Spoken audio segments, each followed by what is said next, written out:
first, for just some logistical things, if you have an emergency and we need to exit, you see the exit signs here. We'll go out the elevator lobby doors, and we'll congregate on the other side of the plaza. And make sure you grab a buddy, and get out as quickly as possible. For those that want refreshments, drinks, etc., they're in the hallway. We have chocolate on the table again, because that needs to be a big hit, and that we got really positive feedback for that. We also have anyone needs facilities, restrooms, they're down the hall, just out these doors, down the hall, past the double doors and on the right. So that takes care, I think, of the logistical things. So we'll jump right in and try our new clicker and see if it works. This is great. Okay. So first, want to welcome our newest member. He's not here today, but Representative Mark Cusack, who has taken over as House Chair of the Joint Committee for Telecommunications, Utilities, and Energy. So we have Senator Barrett here. Thank you very much for coming today.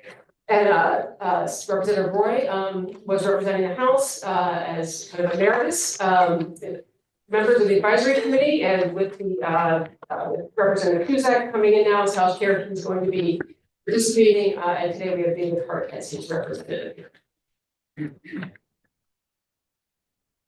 I think you can just do it. It's probably the best. Great. Awesome. So today, just quickly, we're going to be just focusing on two topics. I think, as everybody knows, we've got we have our 4 working groups. We have our transitioning away from Everett, our decarbonizing the peak, financing the transition, and enabling sustainable economic development. But today we are really going to be focusing on just 2 topics: decarbonizing the peak, financing the transition. You received some background information on some of these other topics in your pre-reads. But we really wanted to do a deeper dive, and I'll talk a little bit about how today is going to go. So, but before I dive in, I think at the last meeting we did discuss that we got facilitation services on board now. We're really excited. We have Consensus Building Institute. They are now with us, and so we're going to be joined by Toby Berkman and Catherine Morris. Great. They were going to help facilitate different sections, and I think we're looking for a seat. We're just looking for a seat. For the secretary. We're there. Yes.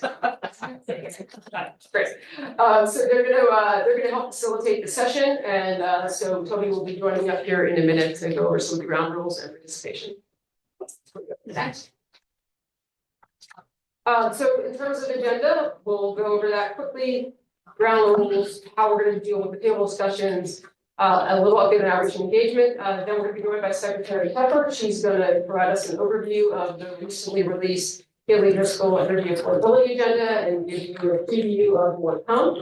Then we're going to go into our deep dive discussions on financing the transition, as well as decarbonizing the peak. And as you hear in your background materials, we are going to have some small group discussions. And we've got these small group discussions because we got feedback from some advisory board members, a couple in particular, that they recognize we've got a really amazing group of folks represented on this advisory board. We have a lot of people with a lot of great ideas, a lot of innovative ideas, and wanting more discussion amongst the groups. So we're going to give this a shot today and see how it goes. So we're going to have discussions at our tables on a couple of topics and doing the deep dives as we then move forward with our work on financing the transition and decarbonizing. So how's this going to work? So what we're going to do, and you guys are already in your small group tables, we have 8 to 10 of you at a table. We will have a facilitator at each table that we can moderate the discussion. We provided you with, in the pre-read materials, we did provide copies of what we're going to be talking about, the framework that we'll be discussing, and the prompt questions. We also have extras of those at the table, so if you didn't bring it, don't worry about it, we'll go through it. So the small groups are going to be discussing the framework and the alternatives that the working groups have come up with for each one of the working groups on financing the transition, decarbonizing the peak. We'll discuss those. What we're going to be doing is seeking feedback on those frameworks and on those alternatives. And again, the feedback we're looking for is, are these reasonable starting points, good starting points to move to phase 2, which is that deeper dive into the testing phase. So we'll go over a little bit about that. So really wanted to get feedback from this group before you move on. So the facilitators will ask everybody at the table to share, and then the facilitators will do the report out. So as we get there and we provide more instruction, we're really gonna ask people to stay on topic and to make sure that we have an opportunity to hear from everybody at the table that wants to speak. So, where are we in the work? So again, we're just shy of our 1-year anniversary of launching this office.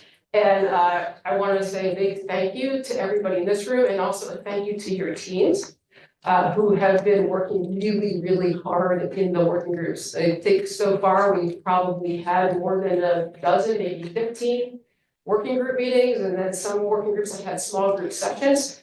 And we've made a lot of progress. And again, the approach that you all approved at your very first meeting was this 3-phase approach. One, building that understanding, that foundation. What's the issue? What's the challenge? How do we intend to move forward? Then moving on to phase 2, which is identifying potential alternatives and assessing them. And that's what we're going to be talking about today. We're kind of toggling between phase 1 and phase 2 today. And then once we get through that kind of initial assessment, and again, these are high level, not detailed deep dives, but high level assessments. Then we'll move on to phase 3, which is once we kind of cull down some of these alternatives, then to do maybe some deeper dive evaluations and really dig into some of them and getting a little more granular and make recommendations. So yeah, we're finishing up phase 1, we finished phase 1 in most of our working groups, and we're moving on to phase 2. And today is kind of the ability for the working groups to move on with the affirmation of the advisory board that we've got a reasonable approach to start moving forward. The next slide. Okay. So here are our traditional ground rules for discussion in these ETAP meetings.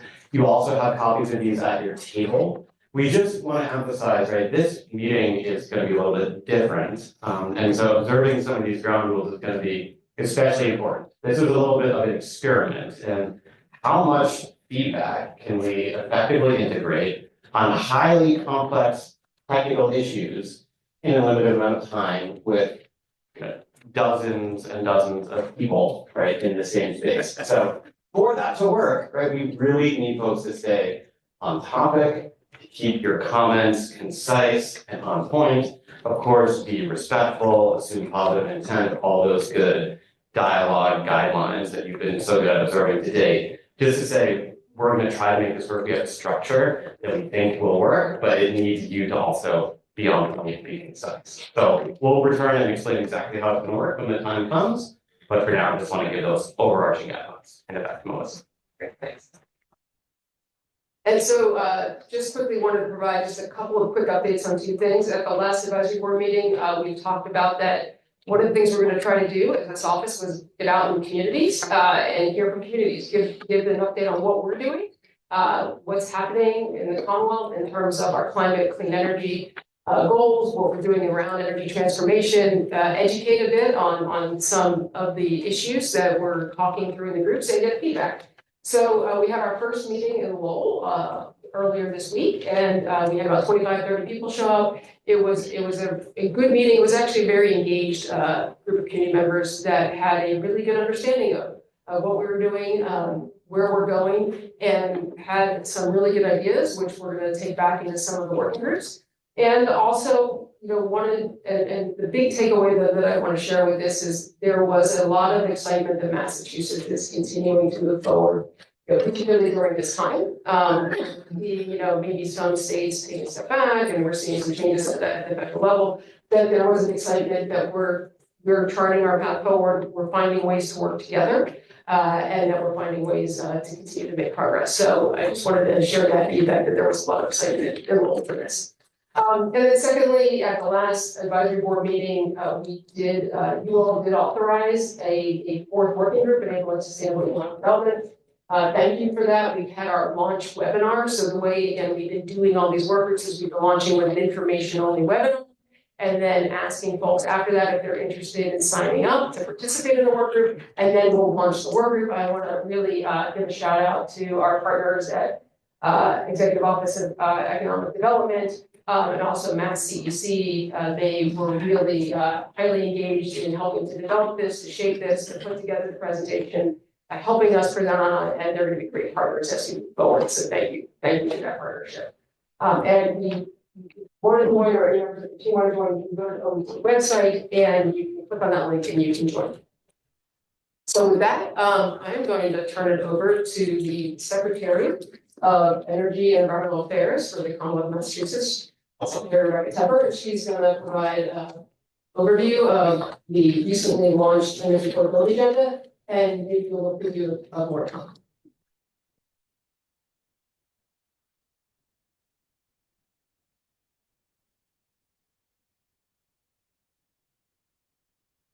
So thank you. Thank you all for coming again. I just want to reiterate again how much we appreciate the time and energy that you and your teams are putting into this effort. We are finding it to be very helpful in our thinking internally here, and I know other people are thinking about this outside of this room as well. So really do want to appreciate the progress that has been made here already. Really impressive in a short period of time. So I just wanted to recognize that, as you all know, customers are having a difficult time with their bills this winter. It's coming at a bad time. It was a cold winter, so people use more electricity, and they have very high bills this winter. And the governor directed us to find some solutions that we could do quickly to lower bills, avoid spending and future costs, and stabilize prices. So we are making some progress in those areas. A few weeks ago, the governor launched her energy affordability agenda in Lowell. And I know that many of you helped us with that affordability agenda, and we appreciate your cooperation on that. This agenda provides $220 million in immediate bill relief for electric and gas customers, expanding discounts and money-saving programs, making them easier to access. And that will lead to $2.5 billion in direct benefits over the next 5 years. Cutting out unnecessary charges and spending to keep nearly $3 billion off of bills in the next 5 years. Reducing price volatility by quickly bringing clean fixed price energy online as quickly as possible. That includes the NECEC line, which we are confident will be up online this year. Some of these initiatives are already in motion, and others of those will be launching in a couple of months. As you have heard from the governor, we also are working hard and furiously on an energy innovation and affordability bill. I know many of you have already provided input into that bill and appreciate all the ideas that people have given us. This bill will build on the affordability agenda and seek authorities to achieve even more than what we're doing now, including innovative financing options and rate reform, reducing unnecessary spending, lowering peak demand, providing customers more opportunity to control their costs, enhancing accountabilities and efficiencies for utilities and for government, and providing flexibility to mitigate price volatility. So we're still finalizing the details, and we should have more on that soon. The governor would say, how about yesterday? So we are working hard to get this done. But I want you to know that we really are looking at every aspect of the customer bill, all of our programs, and every opportunity to enhance affordability while maintaining competitiveness. We also want to align our climate and clean energy goals with maintaining our focus on equity. Much of what we're discussing in the bill are overlap with the work that you're doing here and ideas that are being generated by this group. So really appreciate the fact that we have this group that understands the issues and also the perspective of others. It's really going to be critical to us in the coming months as we surface some new ideas, and we need to debate them and come to some consensus. So thank you again for your participation here today, and I look forward to the discussion.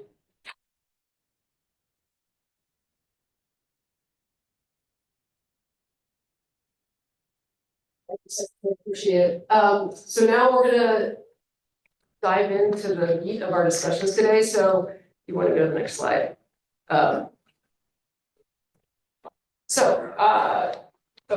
want to mark how we're gonna go do this? Yeah. All right, so just a quick overview of how this is gonna work. We're gonna divide the rest of the meeting into two halves. So we're gonna start with financing the transition. Then we're gonna move to decarbonizing the peak.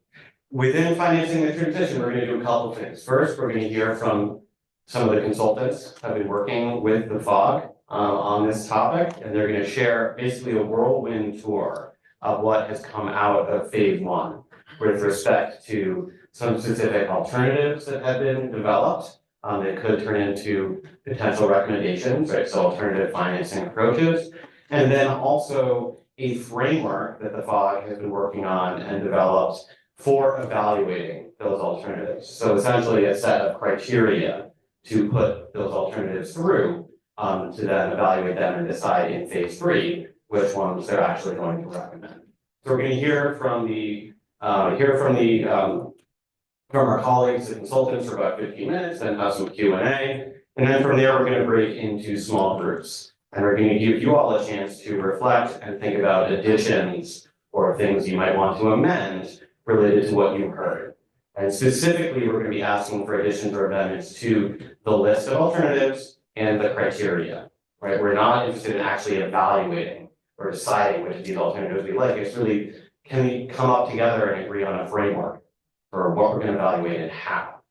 We'll have conversations in small groups, and we're going to come back as a large group and hear a report out from the facilitator naming the key bullets that came out of each of those small group conversations. So that's how it's going to work. I'm now going to turn it over to our colleagues, Sue Tierney from Analysis Group, who's going to share with us some specifics around what has come out of phase one and where are we now. So Sue, the floor is yours. Thank you. Could you shift the presentation, please? Hi, everybody. I'm sorry I'm not there in person, but it's great to have a chance to talk to you. So let me talk to you a little bit about the context for what we're looking at. And I don't know if it's Megan or whoever, could you just advance the slide for a sec? We know that the cost of the distribution system are going to be rising faster than we have seen in recent years. And that's for a couple of reasons. One of them is that the local grids are needed to expand, not just to support demand growth, but because the energy transition will have a lot more things that are powered by electricity and that will be fed off of the local distribution system. And that's buildings, that's transportation, and so forth. So we know the grid isn't ready to handle all of that. And I'm talking now again about the local grid.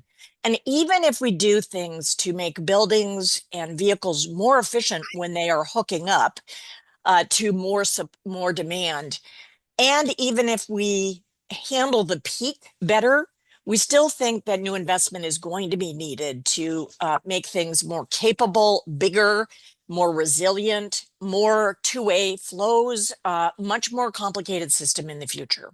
So we expect to see that as you look at that chart over on the right top, one would expect to see that hockey stick curve. And what we're trying to do is think about ways to finance that local investment so that we can bring down the cost increases that we expect to see over the next decade. So you'll see that those red arrows are what we're focusing on.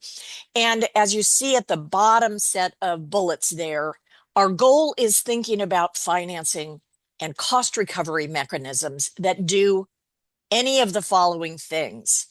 They reduce the cost of borrowing money or using shareholder investment equity to bring about investments. And, you know, that's not just the cost of doing something, building something, but also the cost to finance that over time and repay the investors or the lenders.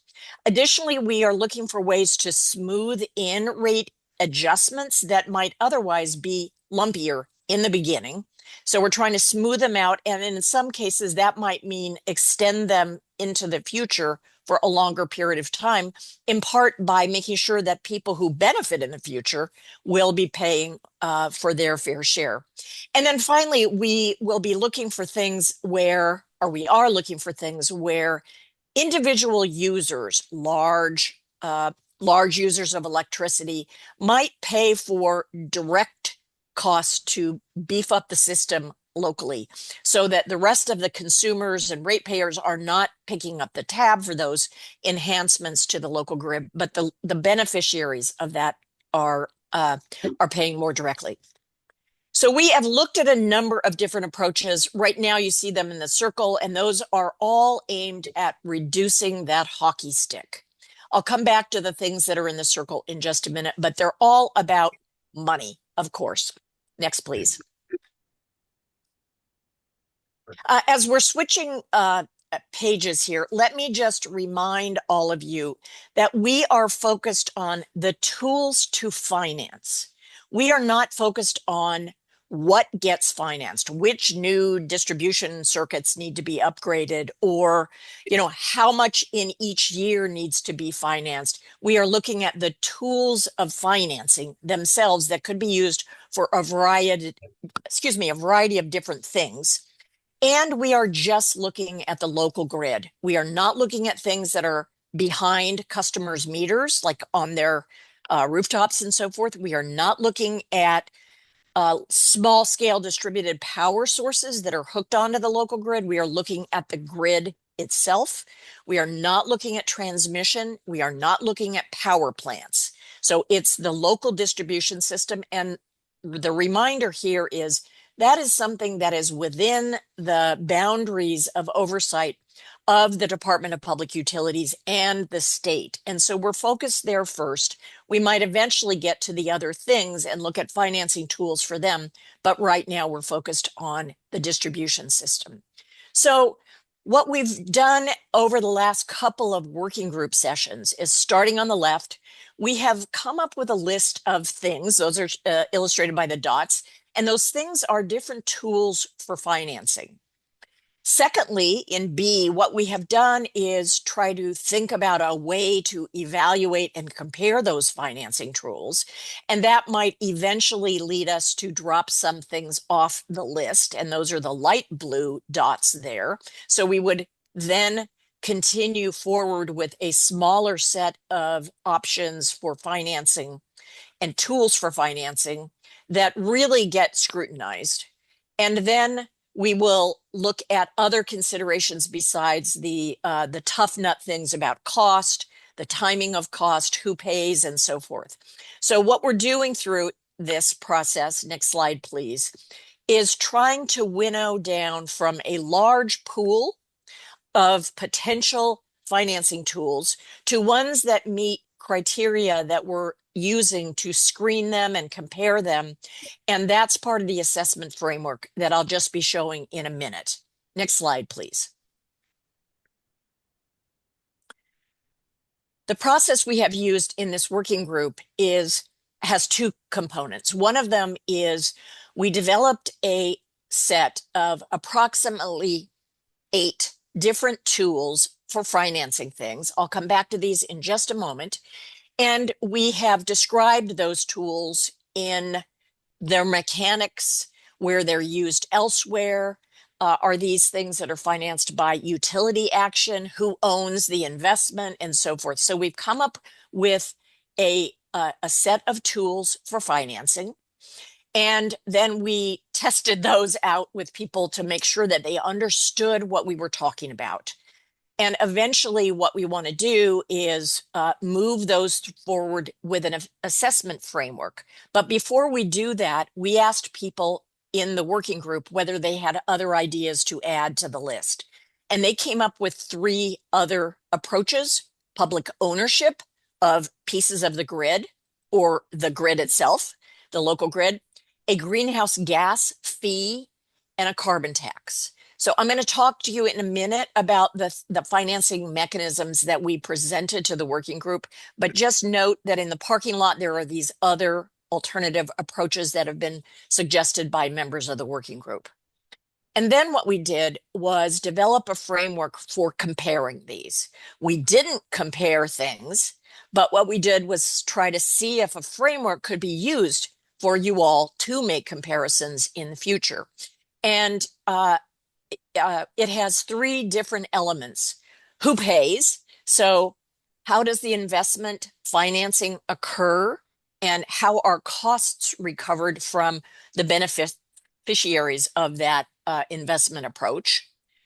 Second is the implementation pathway. So do we need new legislation? Is this hard to implement? Is there a new agency of government that's needed to get this financing tool up and operating? And then we had, cats and dogs, other intangibles thing to see whether there are other aspects of these programs that are important as part of the comparison. So could we leverage private funding in addition to the financing that we're using through our approach? So we did those two things. We identified alternatives. We identified a framework. Next, please. I am going to go through the alternatives in just a moment, but the key takeaways from our many meetings were the following. We don't know specifically what investment amount is needed because that's going to unfold. We do know it's growing, and over time, we don't know how much is going to be added to the budget collectively of investment on the local grid. But we thought that it was really important, this is the takeaway, to focus on policies that reduce the peak demand for infrastructure build out and these alternative financing mechanisms. And you're hearing about both of those in the discussion today. We know that there is a broad range of options, and we didn't want to prematurely exclude any of these. So you're going to see all of them. The criteria are complicated, and we're going to start with high level. And then as we move through that cycle of assessment, we might toss some of the alternatives away so that we can drill down on some of them of most interest to the working groups. And eventually we need to have the capability as a collective to weigh some of the criteria. Which things are more important? Is it more important to reduce costs in the near term, even if it extends long-term costs? If it's obviously a win if it's near term and overall costs, like the life cycle cost of something, that's great. But how do we weigh things? Do we want to make sure that there is an equity element of this or not? So we affirmed that through the group, these were the takeaways, and the list of alternatives and assessment frameworks were the things that we were going to share with you today. Next, please. In the next two slides, I'm going to be giving you a very thumbnail sketch of the 8 separate alternative financing approaches. I can't go through every word on these slides, but let me give you the thumbnail. The first one, clean energy tariffs. These are tariffs that are designed to provide an opportunity for a customer that wants to move quickly and pay for a portion of the infrastructure enhancement to do so. The infrastructure build out would be the utilities owned facility. It would be integrated with the grid, but the tariff would provide a mechanism for the customer, direct beneficiary, to help and more directly fund the grid upgrade. So that's the first one. Second one, think about a bundle of distribution assets, and you set aside that bundle of investment and you say, okay, this is the box surrounding those dollars. And what we want to do is put those dollars out into a special purpose financing entity. Through legislation, Massachusetts would be allowed to issue debt for things that are financed in that special purpose entity. The debt would be at lower cost than the utilities combination of equity and debt financing. And this allows for a mechanism in which every customer has to pay its fair share of this bundle of costs that is being securitized. It is a high quality, low risk financing mechanism that can lower the cost of capital associated with that financing and can stretch it over a very long period of time, longer than would normally, a different timing that would normally be the case for traditional rate-based investment. Third, This one's a little bit complicated, but just imagine that you have a distribution system and you have some lanes in that local grid or the local highway. And somebody, a third party, is going to rent some of that, the lanes in that highway. And that third party, let's say it's a nonprofit entity, enters into a lease agreement for the lanes. It then goes out to finance in its own fashion the dollars associated with the lease payments for that lane on the grid. That bundle of dollars is then provided to the utility to actually do the financing for that portion of the grid. And in exchange for then that third party collecting from consumers who are using that lane of the highway for their own electricity use, this lessee, the nonprofit, makes a commitment to roll back some of the profits that it earns from customers using this and then plow those back into benefits for customers through energy efficiency investments or bill credits to consumers or whatever. The utilities own the investment. This is kind of balloon financing with an extra benefit that flows through to consumers. The fourth approach here is a public-private partnership. We've seen this in the District of Columbia when the local utility was in conjunction with the local government deciding to underground a lot of the local infrastructure that had been damaged in bad weather. And several things happened. The local government said, we will issue bonds. In this case, it was $500 million to help underground and pay for this. Additionally, the local transportation department contributed money associated with opening up the roads to underground the facilities. So that was off budget of the electric utility. And then the electric utility used its own equity and debt to make financing of the undergrounding of the facilities. Consumers pay all of that back. But a portion of these dollars, the dollars that came through the low-cost public bonds and the transportation department's piece of the action, those dollars were cheaper than if the utility had undertaken all of these investments and financed them itself. Next, please. Just a couple more here. Actually, I'm only going to talk to you about 7. So the next 3 are energy transition bonds.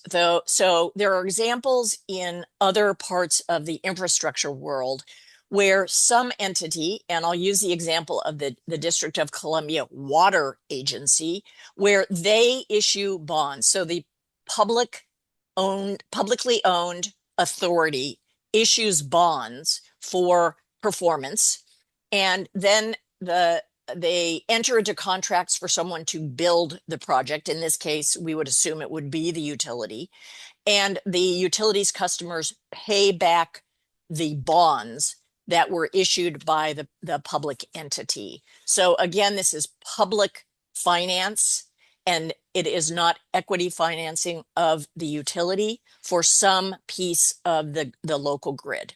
Again, lowering the cost of capital is the main thing going on here. Next is a state revolving fund. We don't have to look any farther than the Massachusetts Department of Environmental Protection that has and implements a state revolving fund for water facilities.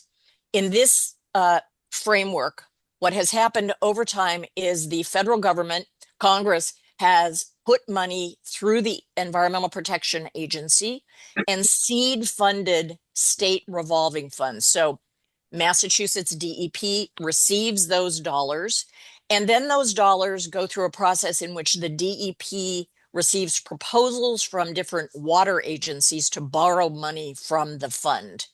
Then they do their projects. The projects are scored and ranked by the DEP about which ones are beneficial to move forward with. And over time, the local water users pay back the bonds through water fees. and then the water agency pays back the money to the DEP state revolving fund. And then that money is available to recycle for more projects in the future. Finally, Climate Superfund. There are 2 states that have just enacted something called a Climate Superfund. And if you're familiar with the Toxic Superfund, the idea here is that you look at parties out in the world who are responsible for contributing to something. In the case of the Toxic Chemicals Superfund, it was releasing toxic chemicals and damaging environment and public health.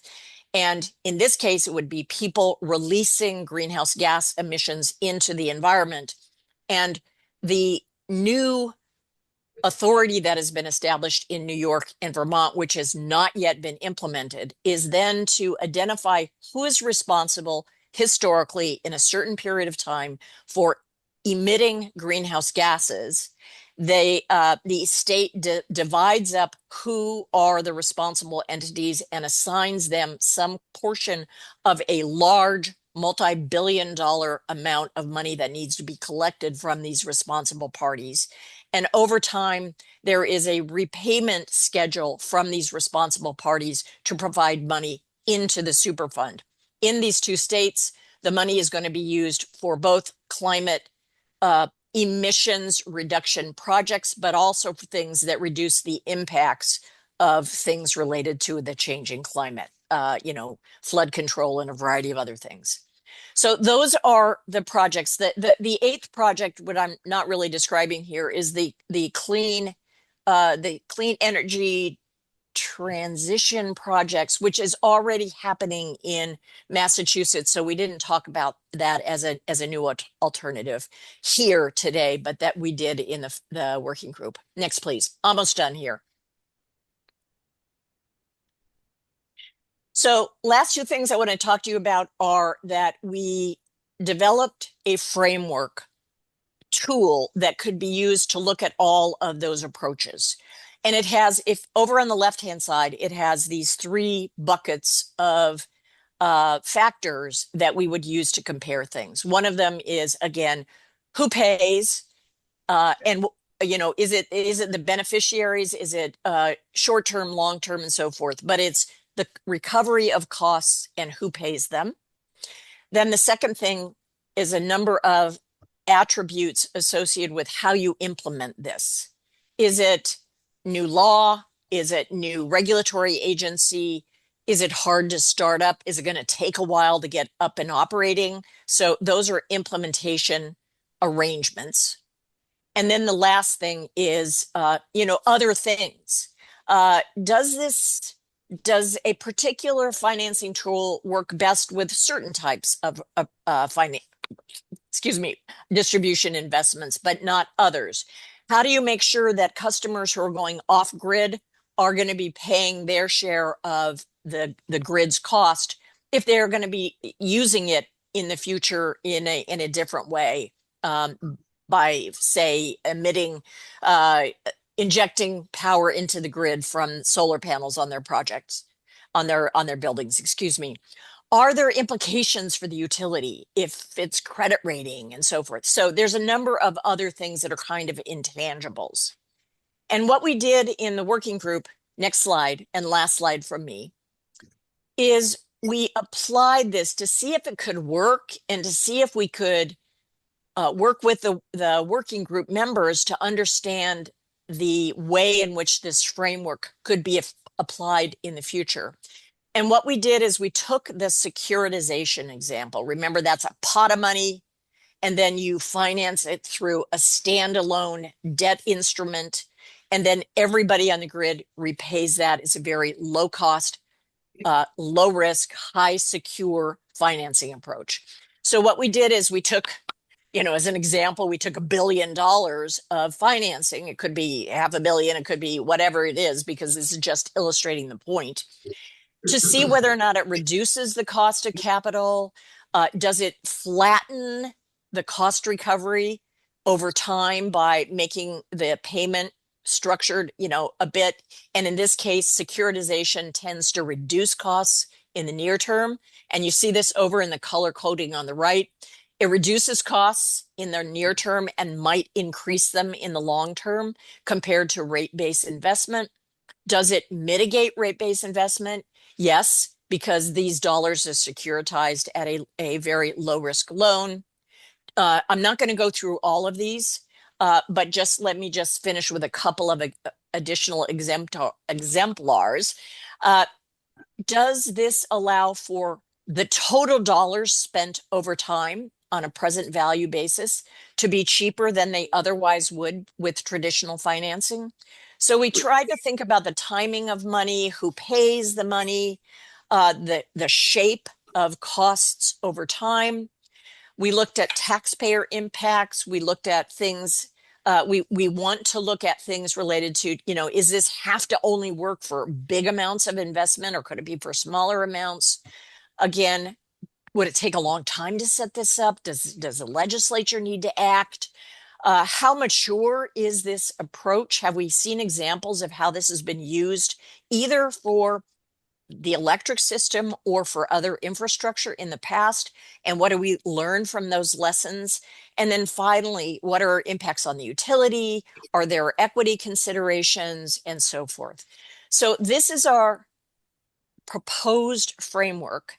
And as our colleagues from CBI will be indicating, what we're trying to do is see whether or not those 7 approaches that I just went through, plus this framework, is the right one that we should use as a starting point. Now, back over to you guys.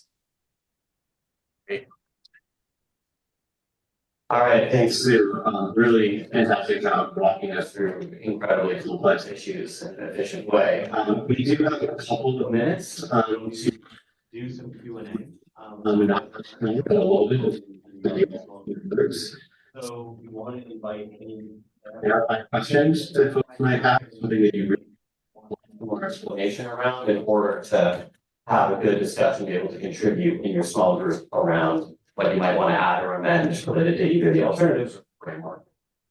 So floor is open for clarifying questions. Great, yes, please go ahead, so you can identify yourself and ask a question. Yeah, Goldman from Clean Energy Ventures. I guess the solutions are really clear to me. I think the solutions are really clear to me. If you speak up, I think we know we can hear you. Solutions are really clear to me. It's the Energy Transformation Advisory Board. I'm gonna hop out soon. I'm sending you a gajillion reimbursement.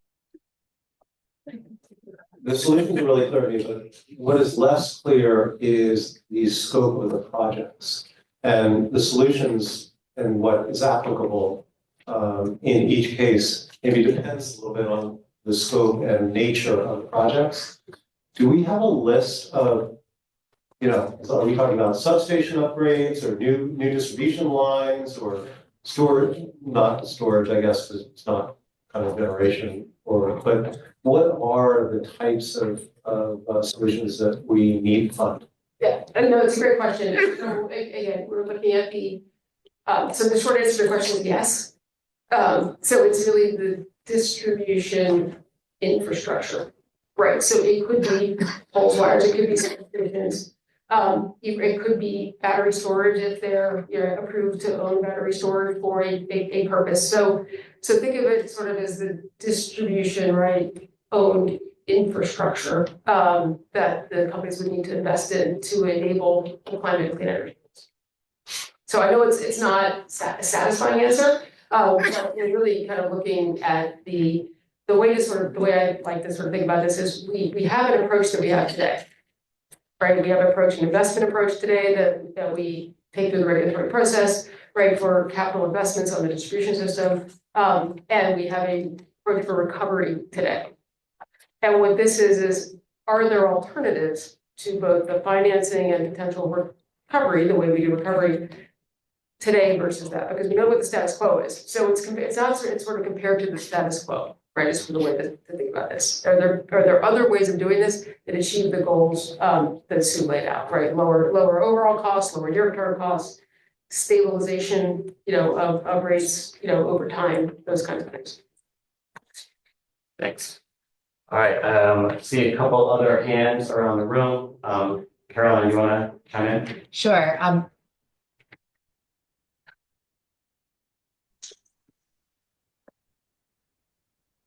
Caroline, I'm from National Grid. Maybe it'll scan, maybe it won't. I'll speak up. Just a question on what does it mean to use this as a starting point? Is that we're good, that we would expect to see the evaluation criteria of those frameworks evolve as the analysis is conducted? Or is it there's a first cut of analysis using this framework and then there may be further? Just It's a little bit of both, right? So for a starting point, in terms of we spent a lot of time on looking at potential alternatives. So here's a pretty extensive list of alternatives with a range. So let's, from an alternative standpoint, does it seem like a reasonable range to start with? Recognize there might be others that come up and we'll talk about them as a group and determine. So is this a reasonable starting point of alternatives? Then on the assessment framework, same thing. Are we asking the right questions, right, as a first cut? So then as a group, think through, okay, we sort of understand how these could work, what the implications are across these questions. Then as a group, as a working group can say, we've gone through it, and actually out of these 8, because of either they're really hard to implement or might take too long or whatever the answer might be, we're gonna recommend that we do a deeper dive, maybe on these 4, where we might decide that to do a deeper dive, we should do things like a pro forma analysis, right? Let's take an example of potentially, we had 2 billion in investment and we put it through this, then now let's look at what these would look like and how they would work, right? So instead of doing something that detailed for each one of these, which could be very challenging, to try to see are we asking the right questions to figure out, can we narrow those to maybe 3 or 4 or 2 or 3, that we would want to take a next step and say, okay, how could this really work? What would we really need to make it work? Are there policy recommendations that could we know that? And To the community, at home. It's not only- Thanks, Melissa. So, I see a hand online. I know there are a couple more here in the room as well. And I'm just gonna apologize for time. We're gonna groups. If your question is so burning that you can't contribute effectively in your small group without being answered, talk to us. And we don't want that to be the case. We understand you need some clarity on issues. But for now, we're gonna move forward into the small groups. Let me just lay out to you how this is gonna work. Okay, we have you at tables. If you're in the room, if you are joining online, we're gonna send you into a breakout group with roughly 8 to 10 other members of the group. Small groups, your task is to discuss the list of alternatives and the assessment framework criteria that we heard Sue just present. The goal is to develop feedback to share back into the large group and back to the FOG on how to further optimize this list of alternatives and this criteria for evaluation. To be clear, and I think we've been emphasizing this throughout, this is not, again, the time to debate the merits of the alternatives and start to actually evaluate them. That is the whole purpose of phase 2, right? That's what we're going to be doing. The purpose is, do we have the right structure in place? Are we missing any really important alternatives for financing that you're aware of that really should be brought into the conversation and evaluated? Is there a key criterion out there that we just didn't think of that really we should make sure to run all of the alternatives through, or else we're not doing our due diligence?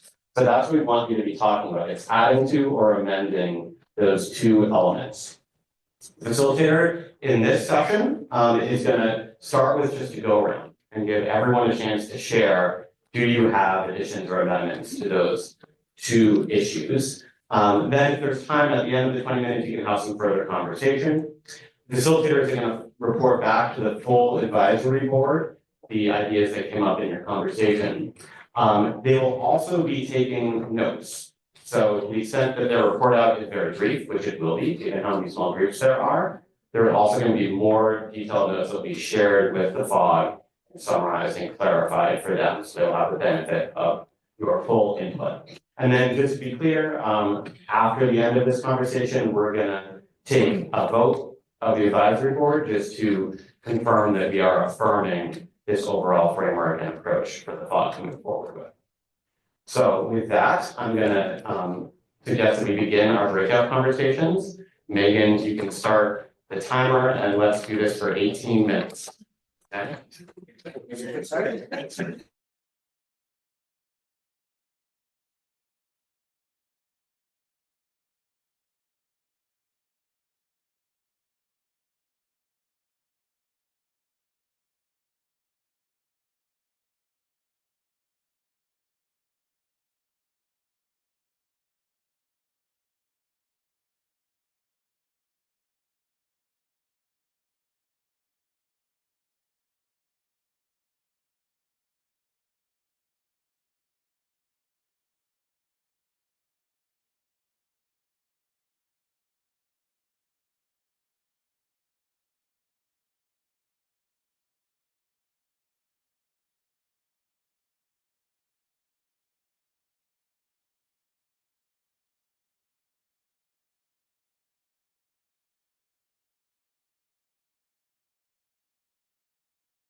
Can you hear me? Yeah. Yeah. Okay. I trust you, Sue. What you were Okay, about to thank say, I you, trust Molly. you captured Okay. it. Okay, Trust you great. captured Thanks. our feedback. Thank you.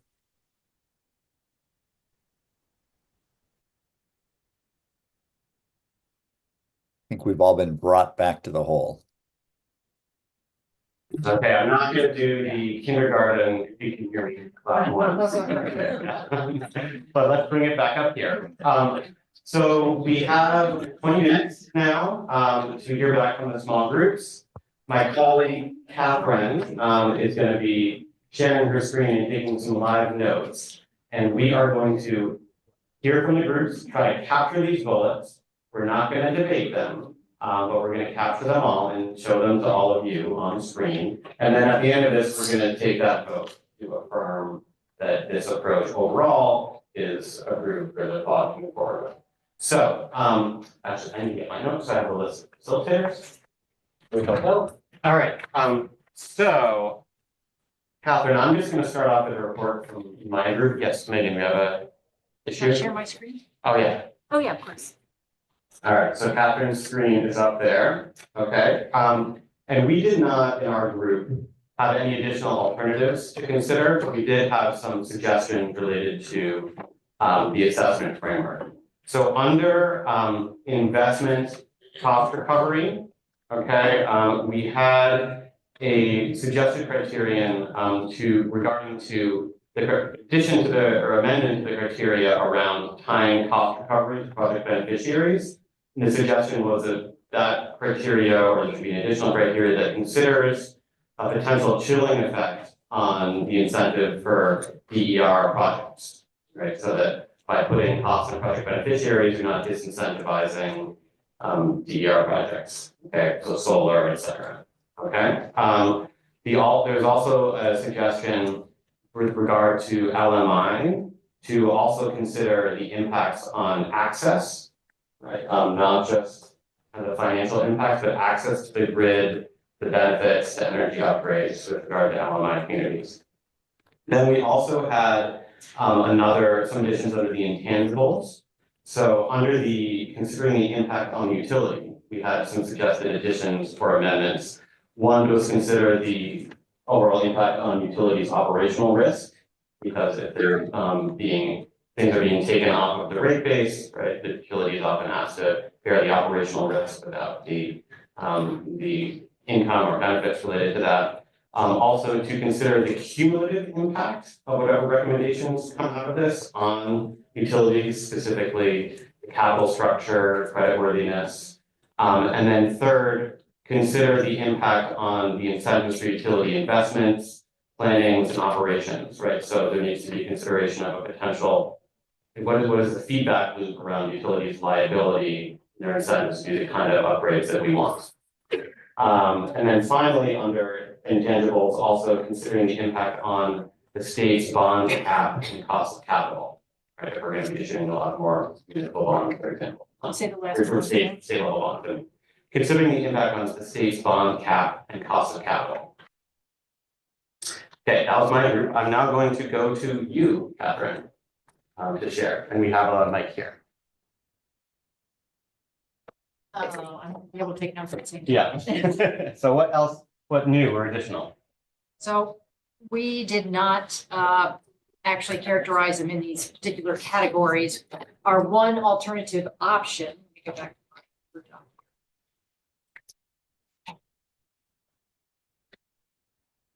Was, sorry, I have to shift screens here. Why don't you go to somebody else? All right, we'll go to someone else. Melissa. Okay, Yeah, come on up. great. And Catherine, you're on deck.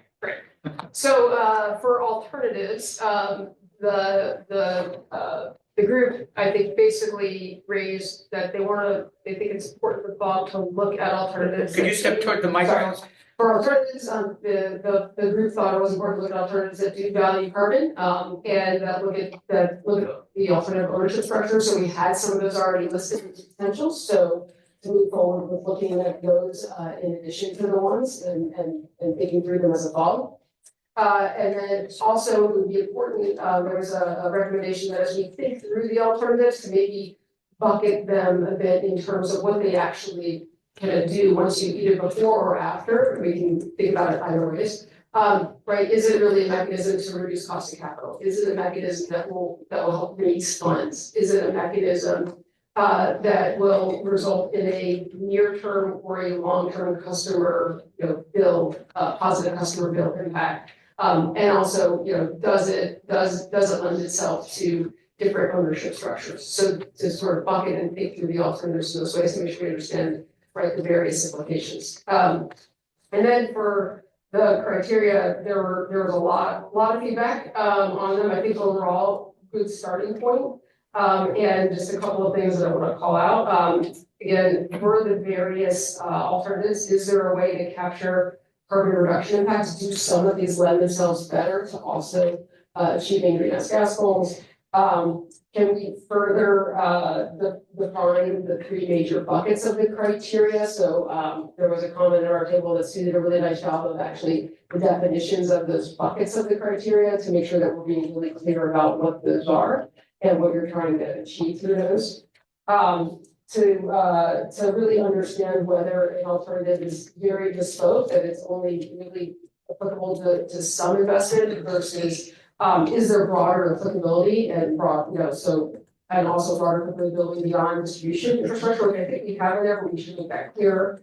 And to make sure that as we're looking at the alternatives, that maybe one of the criteria we have there, if it's an alternative that has been applied somewhere else and pursued somewhere else, that we also understand what were the actual real world impacts of that criteria, of that alternative, so that there could be something we include in the criteria that makes us go back to make sure that if something like the distribution lease approach has been applied somewhere else in some way, that we understand what the impacts were to make sure that as we're going through our criteria, that they're aligned and they're not applied.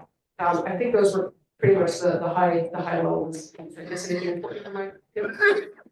All right, great. Great, thank you. All right, I'm gonna go to Catherine O. And again, Catherine, just wholly new ideas. All right, not Lots of right. new ideas. Yeah. Hi, everyone. I'm Catherine O'Malley. I work in the Office of Energy Transformation with Melissa. So our group, I'll start with alternatives, and full disclosure, we had a lot of great ideas come up. A lot of these notes will be shared with the blog, so if I don't get to everything. These are some of the themes. There was support for the carbon tax. An idea on, since we are talking about doubling or tripling the utility grid here, asking utilities for a reduction in return on equity. That was something that came up. And then on top of that, kind of guaranteeing opportunity for innovation. So like a performance-based incentive in terms of better solutions, get a higher return on equity in this approach. Clean energy tariff, worried about the word tariff, so maybe reconsidering for better alignment and more support for that. And then moving to the criteria. So there was talk about pairing options together, the SRF pairing well with clean energy tariffs. Are there other alternatives that pair well together? And can we put that through the assessment framework as a pair to kind of really see how they work together versus only on their own? Adding a point for litigation considerations.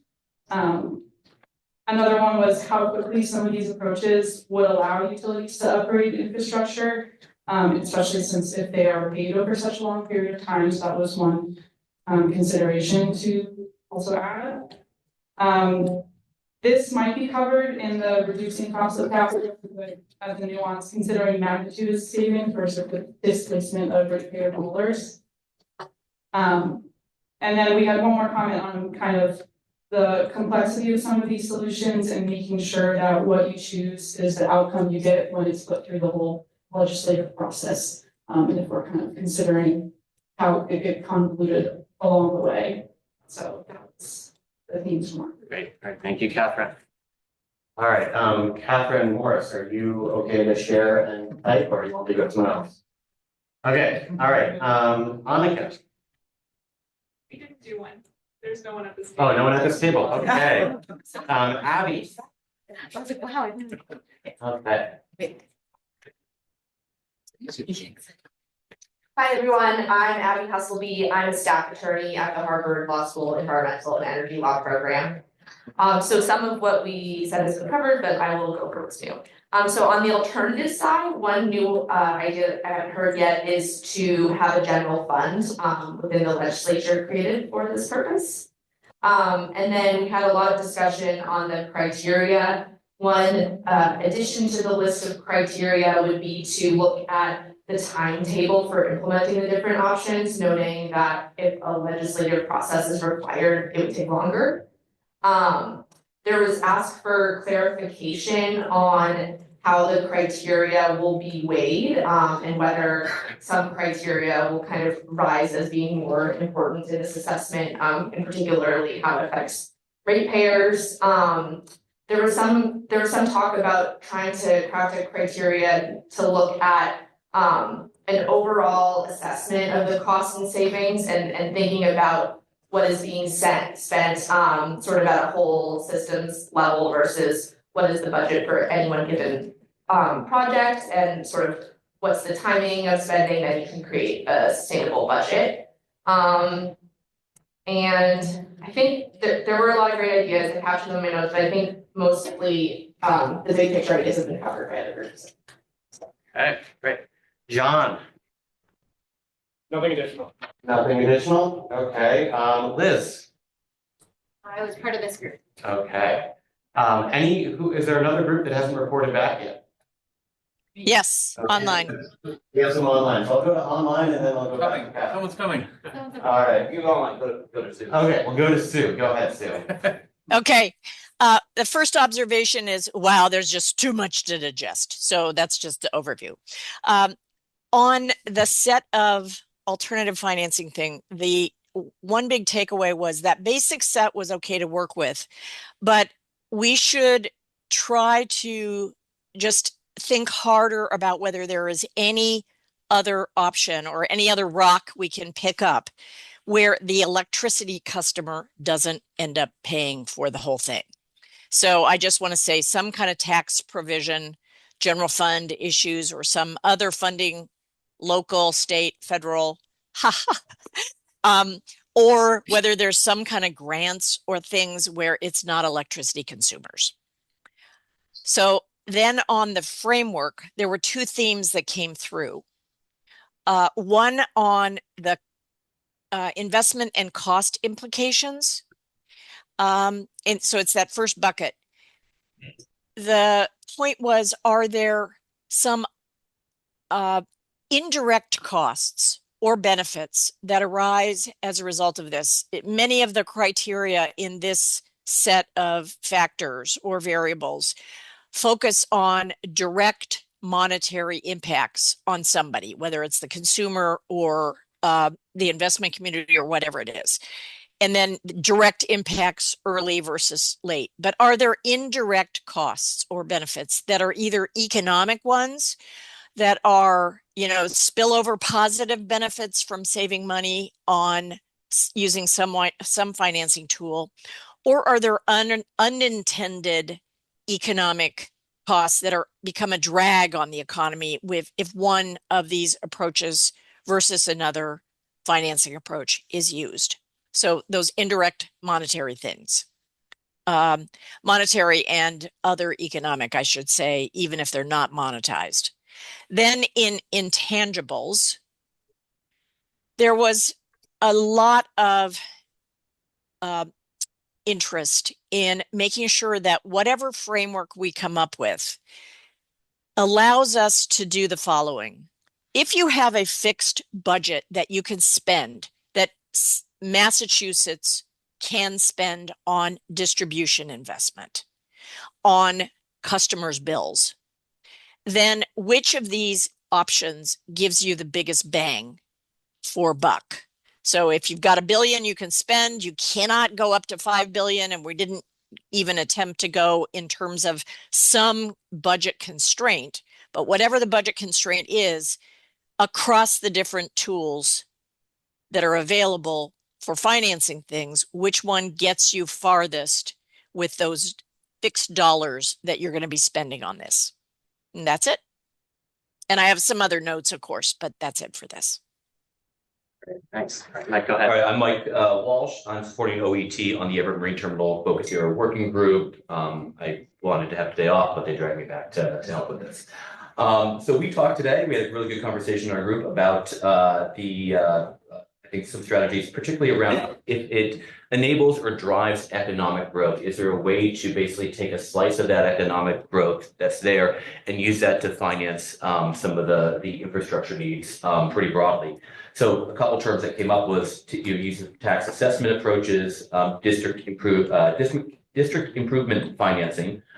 We heard some examples of development projects in a number of local towns that have been used as an example. Where you have a sort of new development and that pays for a significant chunk of utility infrastructure, whether it's water or sewer, that it drives forward to help support its growth and investment in that underlying infrastructure.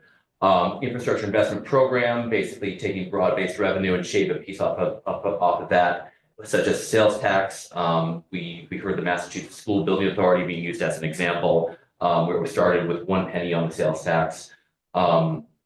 And for the intangibles, we had some comments on the environmental justice LMI impacts felt a little too broad, needed a couple more details in that. And I think echoing just a couple of concerns around just the evaluation criteria. What assumptions are being made? You know, if we're going to be using a color scale, what is going into that color scale? What's driving that sort of range from red to green?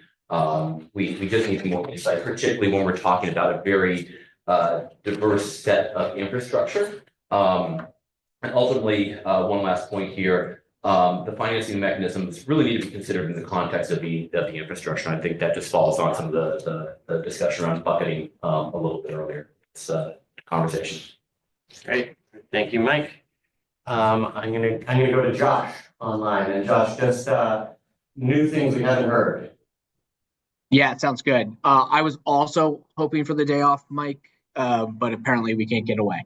Awesome. So the only things that were, let's see. So for new things, there was really no additional financing alternatives that were raised. Although the idea of making sure that we have a comprehensive list of current mechanisms and consider ways to potentially enhance existing mechanisms and just like complementary funding mechanisms like RGGI was raised. So I think that's a new comment.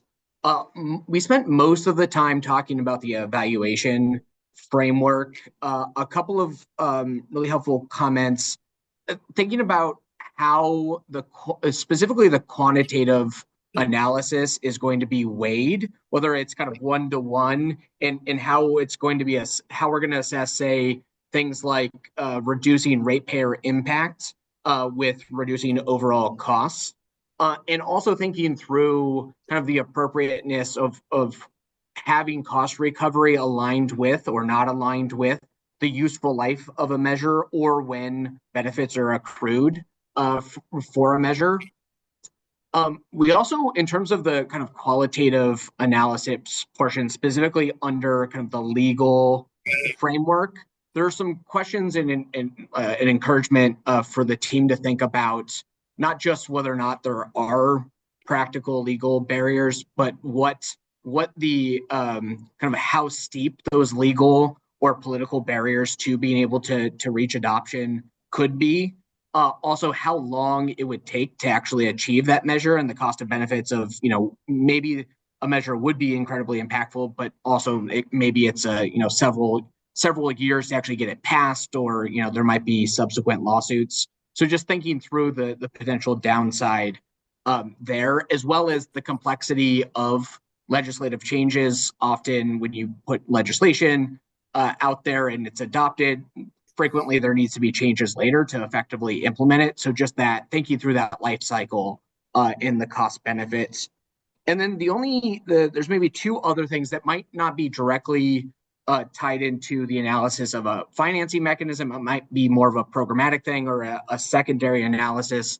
But thinking through kind of environmental justice and health environmental justice community impacts, as well as health impacts. So going the next step beyond just, okay, what are the rate or cost implications, but how is that actually going to impact customers? And then specifically thinking about how it's going to impact businesses and the state's economic development goals. So that's it for me. Thank you, Josh. I'm going to turn now to Pat, and Pat, I'm going to ask you to please keep it as concise as you possibly can because we're at our time for break. Very quick. Again, I think ideas about tax incentives or something like tax increment financing, which may not be appropriate here, but that's the idea. A general point that essentially, what about the role of publicly funded, not just publicly financed? Because these theoretically are public assets. Think about our interstate highway system in the 50s, for instance, as an example for a baseline of economic growth. In terms of the framework, equity across generations, important to note and capture in there. Question whether any of these things bear greater financial risk than others, so you can kind of note the kind of financial riskiness of each of these. And one last broad point, which is anyway, are any of these tools, or are we paying attention to socializing costs in some ways, but privatizing profits? So looking for any of these that potentially can be game for ways that are potentially going to be not helpful to the public writ large or the ratepayer. Great. All right, I think the only group left is yours, Catherine. I know you're frantically typing and incorporating everything. But are there any new things we didn't hear yet that you guys raised? I think the one that I haven't heard yet on the options was to use public market incentives to actually encourage private investment directly. So that was one. And then I think we've heard most of the other ones about waiting. And first comment we got was that the criteria need to be agnostic. I think that goes into the intangibles, so that they need to be at least framed in a way that they're not inherently favoring one technology over another. Got it. Okay. I think we're going to take our vote now. All right. Is that okay to do before the break, or do you want to chime in on this? Okay. No, I just want to, so first, before we do that, thank you. That was great. Our tests, I think, worked. We got a lot of good feedback, a lot of good engagement. So thank you guys for doing that and for being engaged and for staying on topic. It's great. So recognize that there's a lot of feedback. I think one thing that came up at our table that I just want to make sure everyone's really clear with, the operative point of this whole thing is the starting point.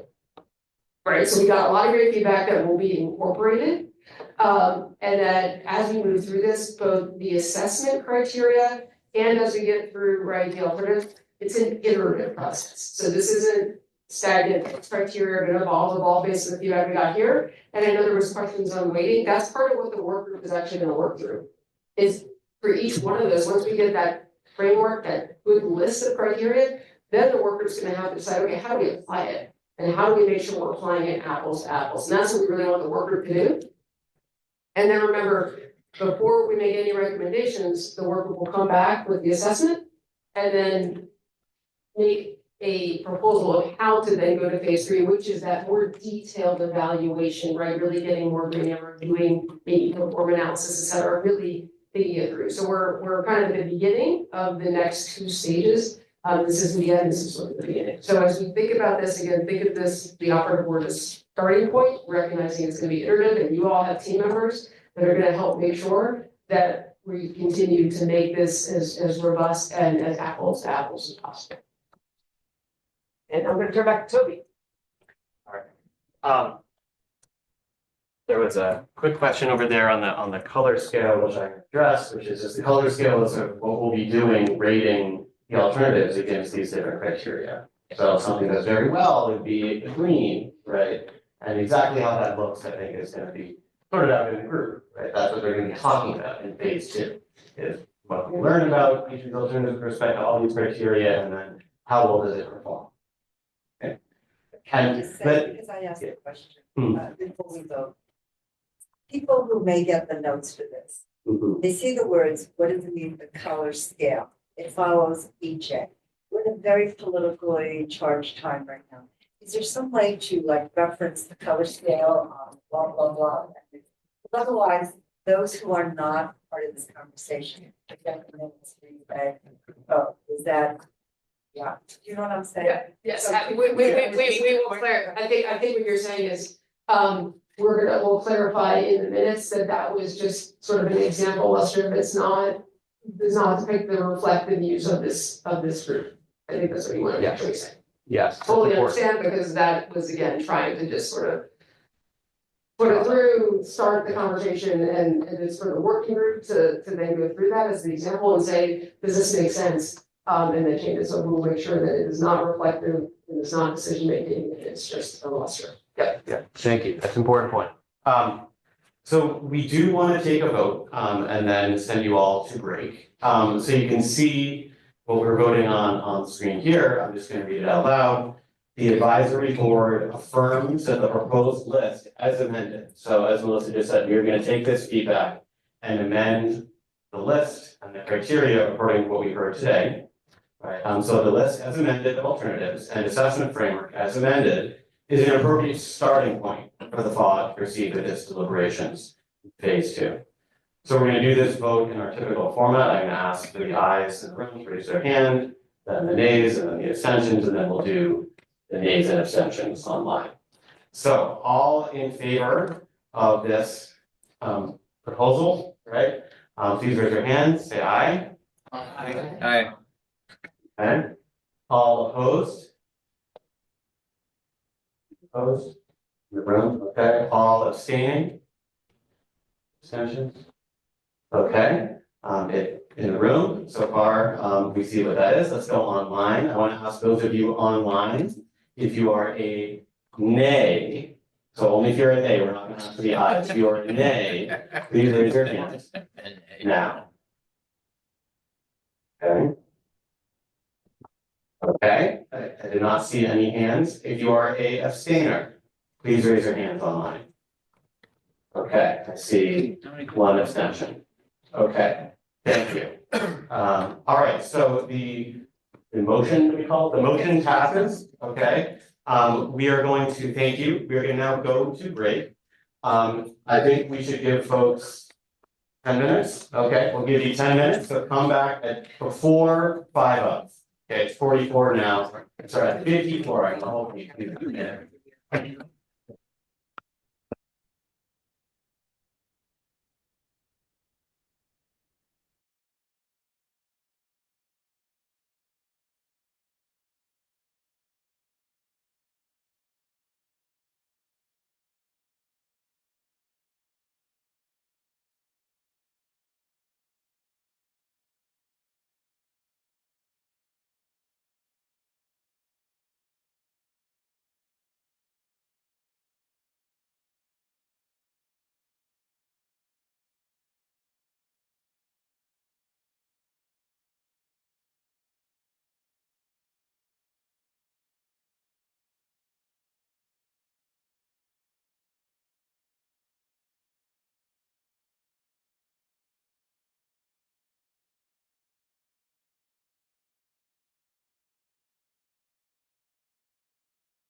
Hi.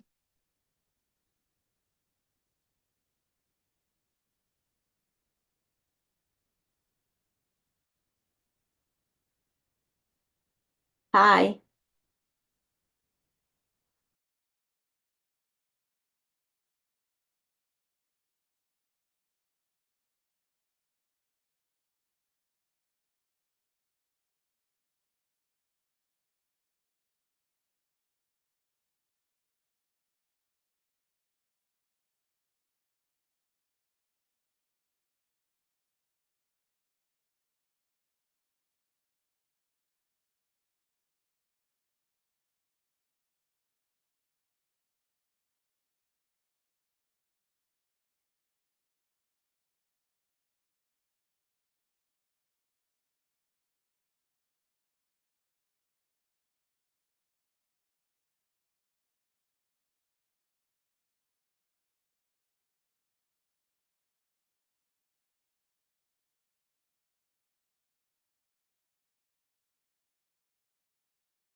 Everybody grab a seat.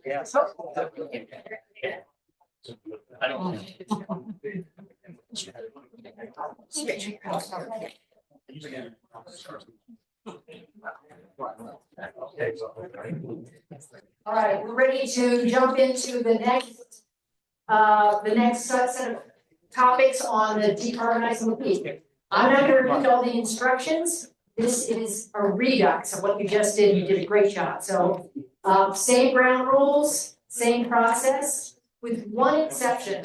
When we do come back, we're gonna, in your subgroups, you've got a lot to cover. You're gonna be talking about the technology options for decarbonizing the peak. You're gonna be talking about the criteria. And then you're gonna go to the policy options and different criteria. So we're gonna take these in two buckets. You're gonna be asked for your additions, and I know you've all got the handout, the worksheet, and you've studied it closely, and you're ready to give us all your suggestions on additional technology options, additional criteria. And then we'll go back around and hear if any of you have additional ideas about the policies. So that's how we're gonna do it, and then, as we have done before, we're gonna have a report out. We want to ask our facilitator to be very succinct in their report out, only new ideas, and then we're gonna move to our vote. Clarifying questions in our vote. With that, I'm gonna turn it over to our consultants. Yes. And we have one quick public service announcement. Public service announcement. Thanks, Melissa. Hey, Elizabeth Henry from the Environmental League. All these focus area working groups have been working very hard, and so has your happy hour fog. I just wanted you to know. So just wanted to remind folks that we have a private room booked at 21st Amendment from 4 to 6. And hope that you can come, bring your colleagues just for a chance to continue the conversation, chat with folks you've never met before, build relationships, and help carry this work forward. I wanted to acknowledge the host committee who has chipped in for the venue and is helping to support the event tonight. The Better City Series, Conservation Law Foundation, BLM, Franklin Cummings Tech, Mass AFL-CIO, the Mass Business Roundtable, the New England Power Generators, Metropolitan Area Planning Council, Power Options, the Engine, and the Green Ribbon Commission. And we'll also, when you walk through the door, one of our colleagues will be there to greet you. Thank you. Great. All right, I'm going to turn it over to Jonathan Blair from P3, who is going to, one of the first consultant is going to talk you through the technology options. It was a team effort. We have a group of 3 different consultants working with it, decarbonizing the fog. And they're going to meet only a couple of them, but thanks to all of them for all the work that went into this and the fog. Thank you, Catherine. As mentioned, the next few minutes, I'll be walking you through the process that the DTP fog used to assemble what we believe to be a comprehensive and flexible framework to assess these different decarbonization solutions and do so in a way that maintains local and system-wide reliability as we pursue that policy. So one of the ways that we approached this was using a set of 2 complementary tactics. A top-down approach started with a broad array of potential solutions to be assessed and put them through a series of sequential screens to narrow that to a more specific set of vetted opportunities that could be applied to a broad, flexible set of sites.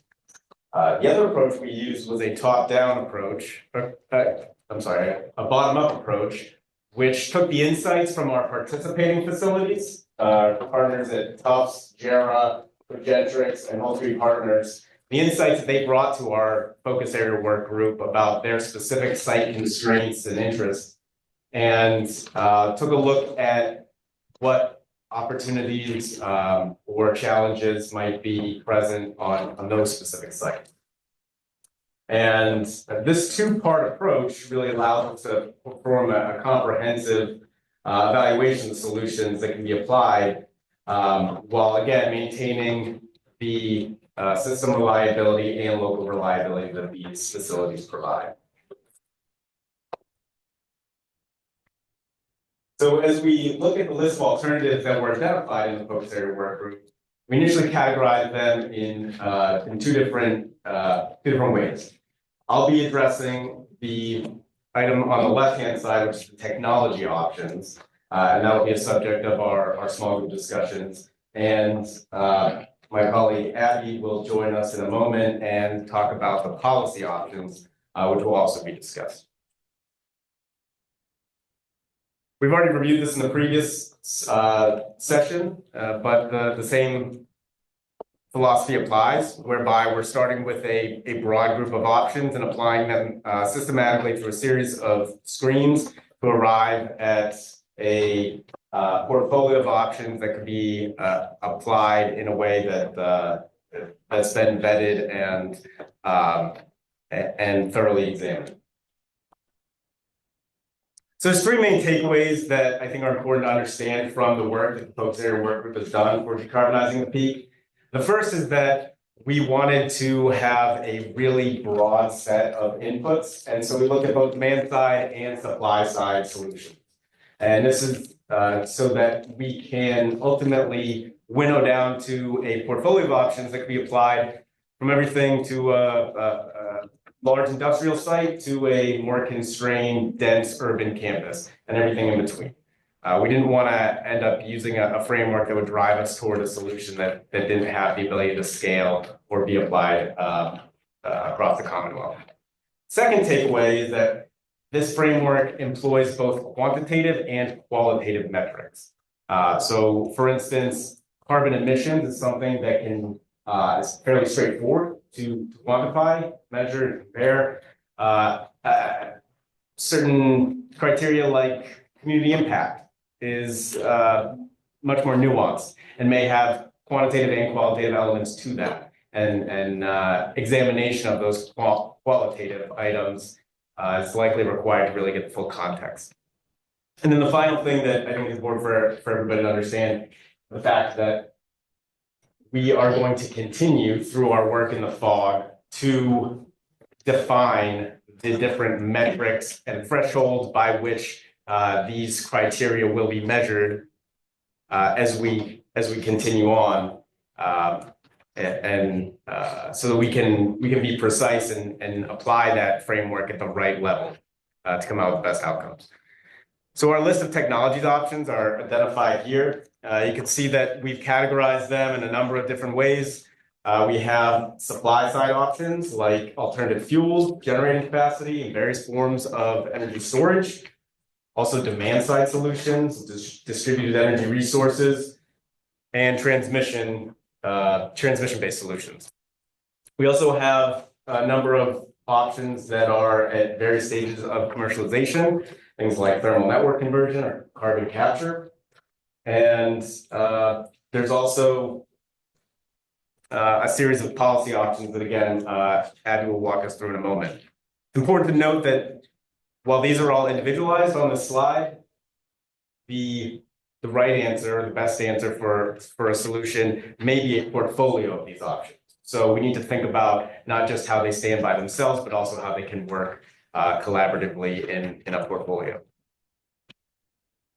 So moving from the conceptual to the actual form that the framework has taken in our work group, you can see it's in a form of a matrix whereby we have the various options listed in the left-hand column and then a set of criteria that go across the top row.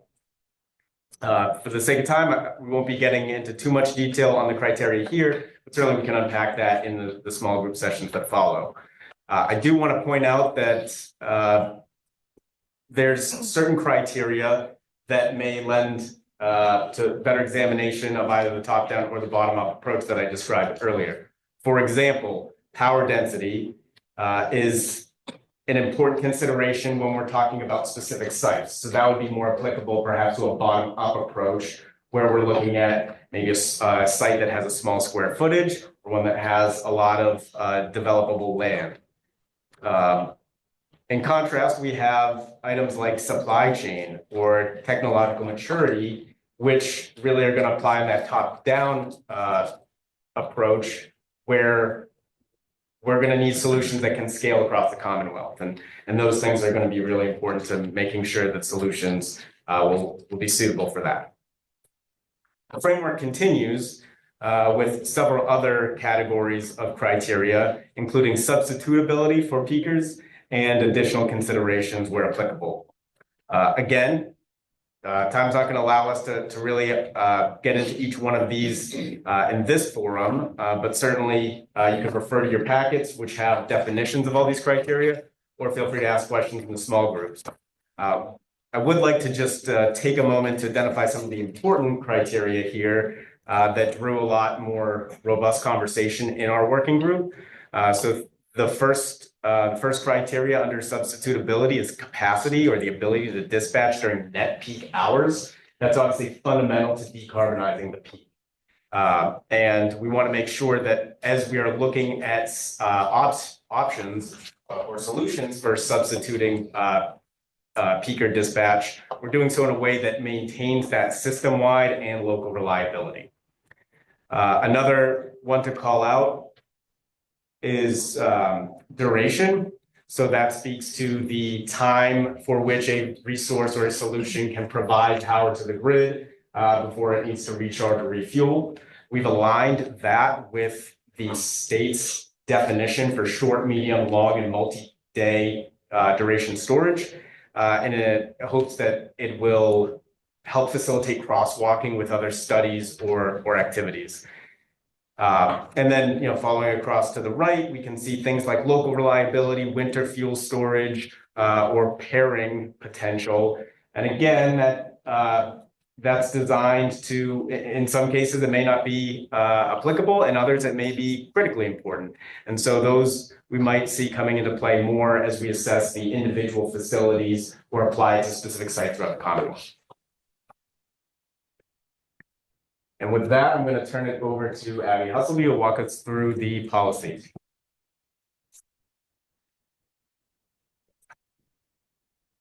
Hi, so I'm Abby Husselby again.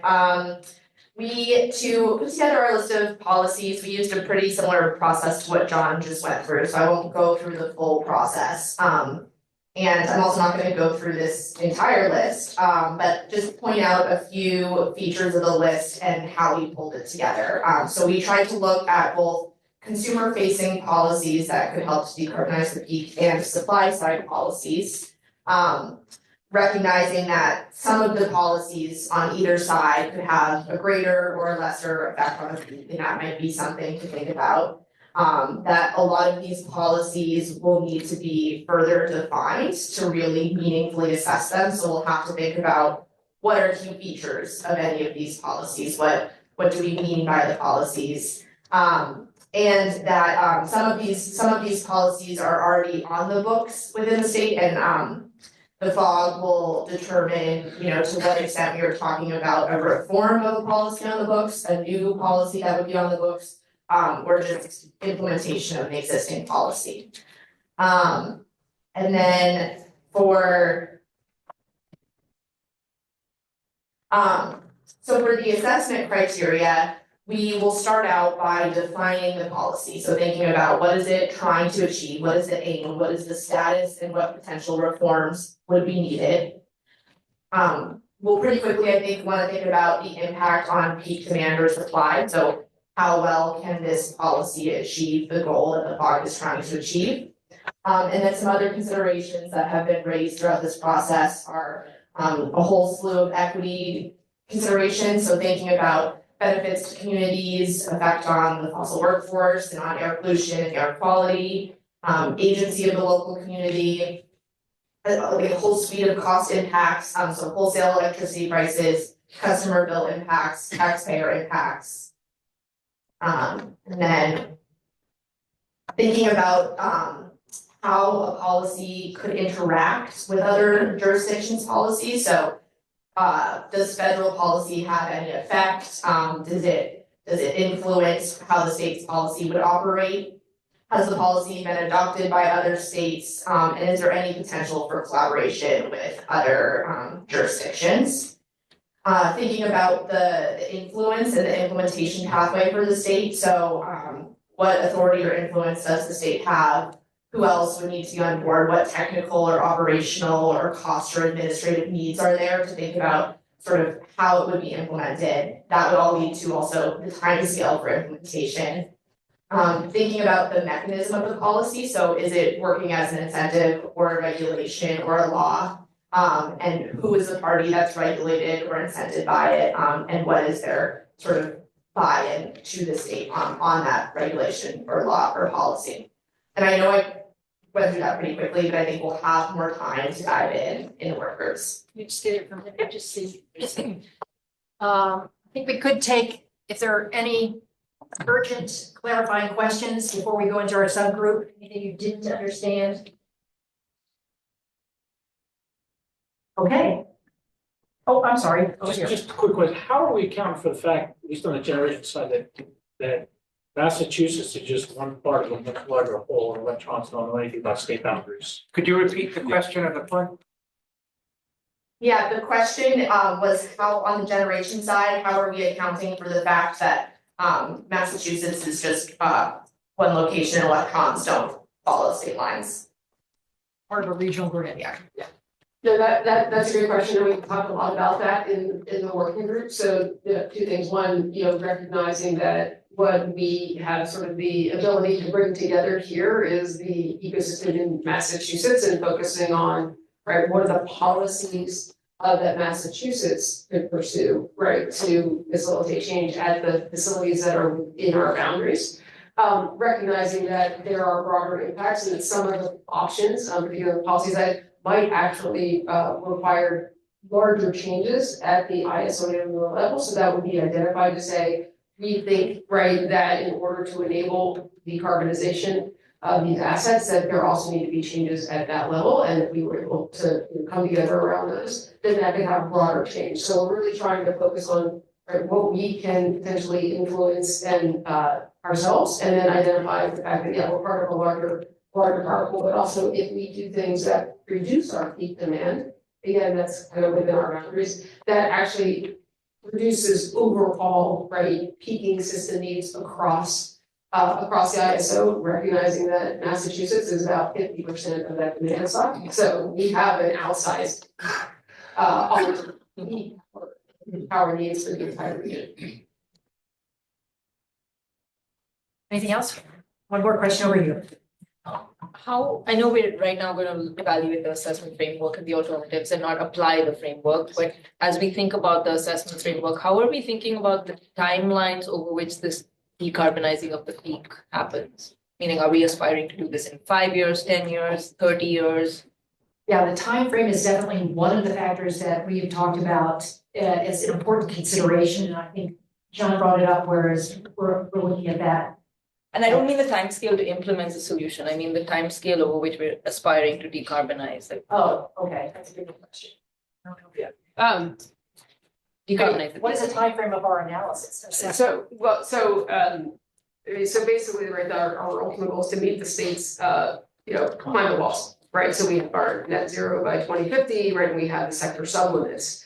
And so that's sort of when you think about the overall time horizon. Then for each of these options, again, top down, bottom up, part of them we have to even understand what's within our control and what could feasibly be done, right, in the next, say, 1 to 3 years, 3 to 6 years, 6 to 12. So if the criteria doesn't capture that appropriately, then we need to make sure it's doing that. And again, we're going to be looking at this both at a system level, but also we have these kind of 4 facilities to look at as well.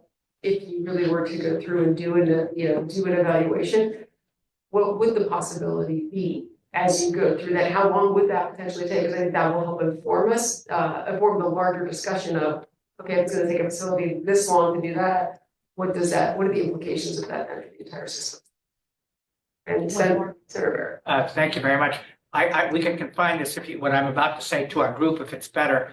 I'm concerned that we have a little more consideration than interaction with other jurisdictions, and federal policy in particular anticipates a little more anticipation of our needing to play defense if there are dramatic changes from the Trump administration. I'm not quite sure that that one little box captures the destabilizing impact that we might see if something extraordinary to pop the peak upward happens through the federal, and we have to really play defense in a way.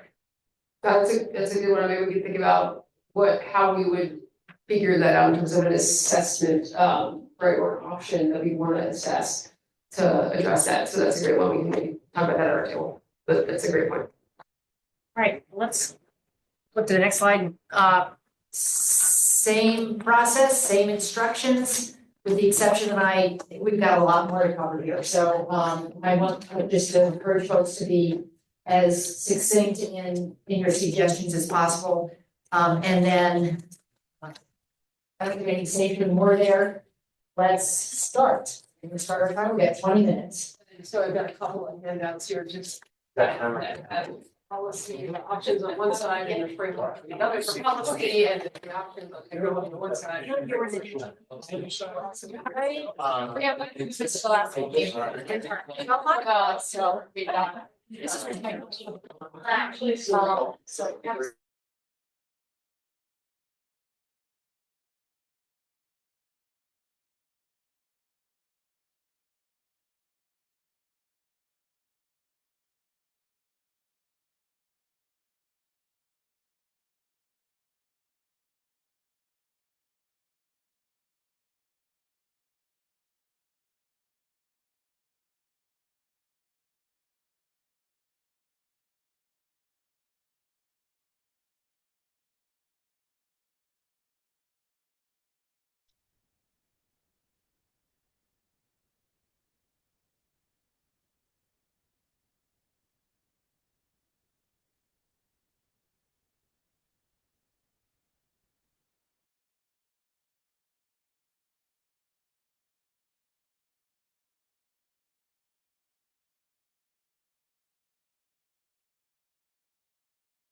Yep, great.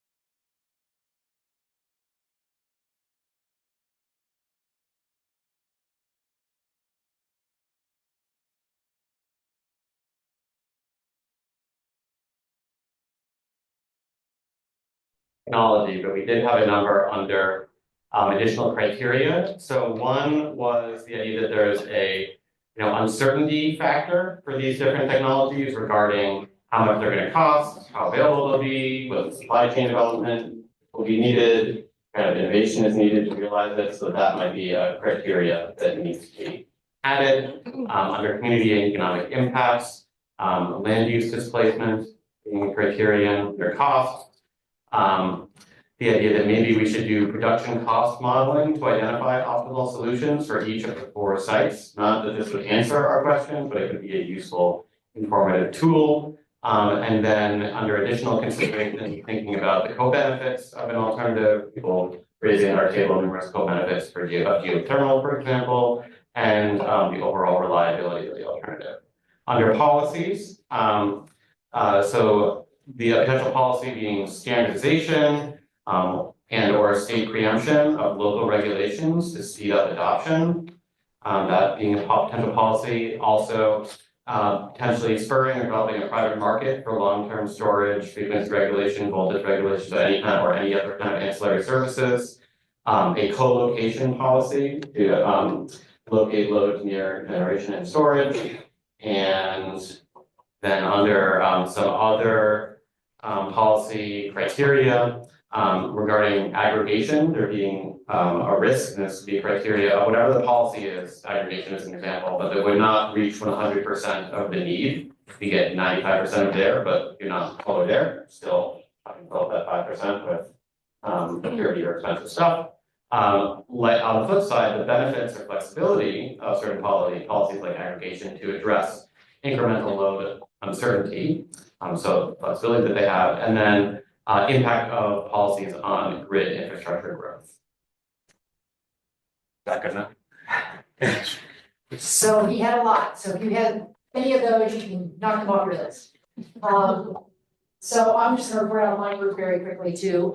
We talked, again, we didn't have any technology option additions, but we did have a number of criteria. One was to take into account the capacity rating changes that will occur seasonally as our peak shifts, and any kind of enabling transmission that might be needed for a particular technology beyond just the interconnection of the site. We talked about sort of the need for consideration of the resilience and resilient risks at the site itself. That I don't think was called out in the list. And on policies, we talked about no alternatives, but on the criteria, both the not just the procedural equity, but the distributional equity across customers is something that we need to dig down into under the equity considerations. Catherine, I missed your second one, sorry. Overall. All right, well, we'll figure it out. Yeah, after. I can be my notes. Sorry. Okay. Let's see, let's go to next group. How about just this table? Who's our facilitator, Melissa? Yep. Great. So you all covered a couple of ours, so I'll just do ones that have been covered. So on technology, there was a comment that we should just better define demand response, that we're going to get next kind of generation demand response, if you can activate a bit. But just really wanted to make sure that we're really digging into the different response technology. On the criteria on technology, 2 things. They're kind of combined time frame of the availability of the technology and making sure that we're being very dynamic in our thinking around commercialization and availability. So that we don't want to be short-sighted in the choices that we make today, may not be available today, that we still might want to keep it on the list.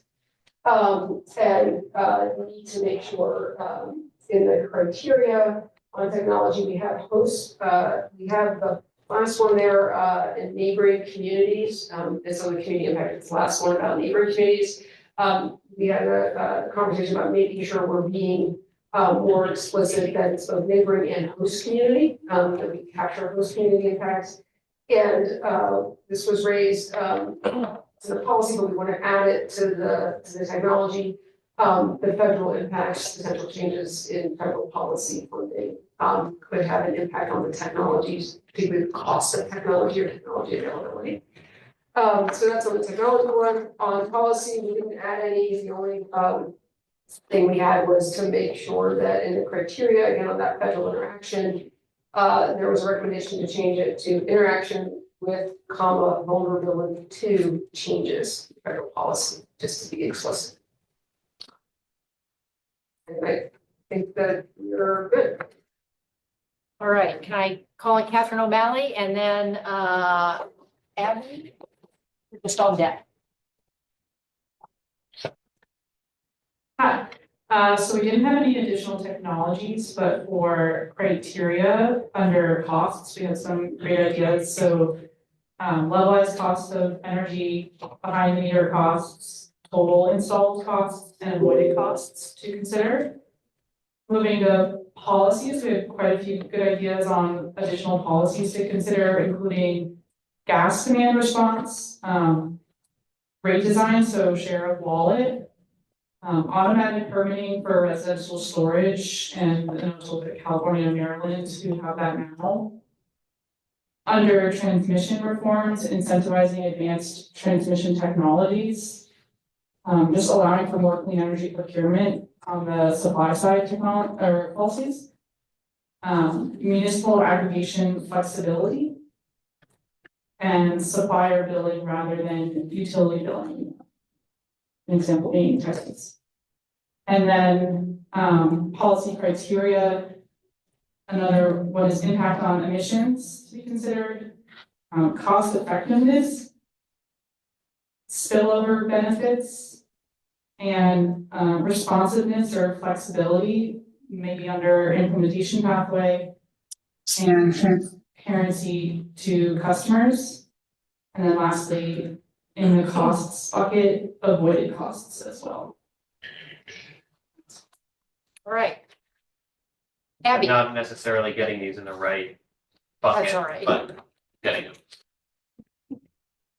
Okay, we didn't have any additional technology alternatives, but for technology criteria, we have externalities and life cycle costs, additional criteria, and then some criteria that captures sort of managing investments at the site level and the grid level so that they're aligned, so some sort of scaled alignment of investments.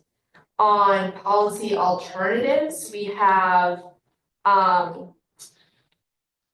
making rate design accessible for entities without energy managers.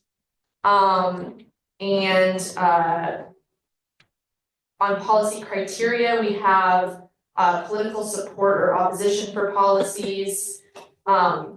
Some suggestion to look at the existing policies and incentives and think about if what they are doing is enough and what gaps the policy could fill with reform. So in that first step of defining them, thinking about what the gaps are, and then thinking about how to align with what locals are doing.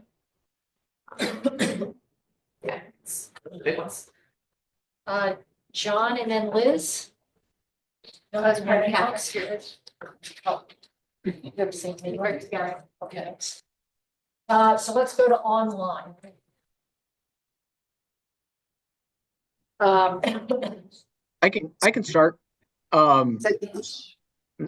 Yeah, so in terms of new technologies under fuels, we had the potential addition of e-fuels. There are some questions on whether or not that was already covered elsewhere, but I'll let you guys figure that one out.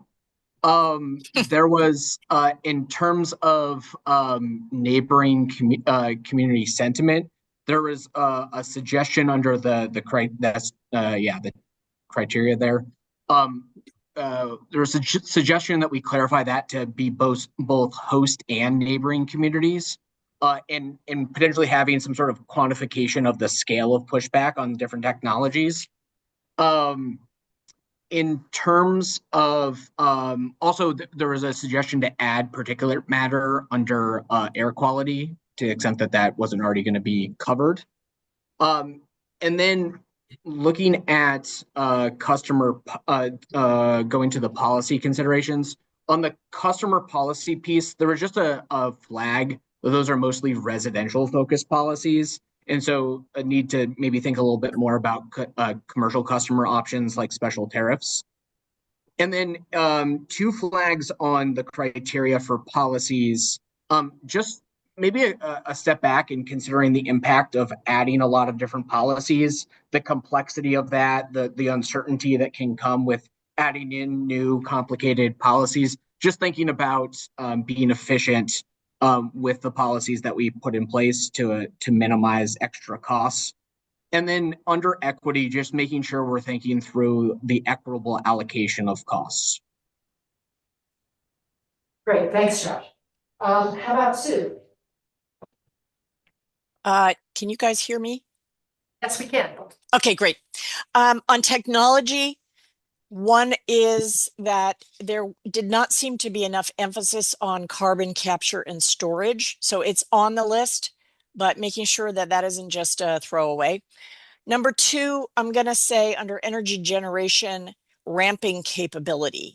That's more than a technology, but it's a functionality. And that goes to a third point, and that is not a technology one, but it's an overall sense that we should be a little bit humble about thinking we know when the peak is going to be. Catherine, you mentioned there could be seasonal differences in the peak, but moreover, there are day-to-day differences in the peak.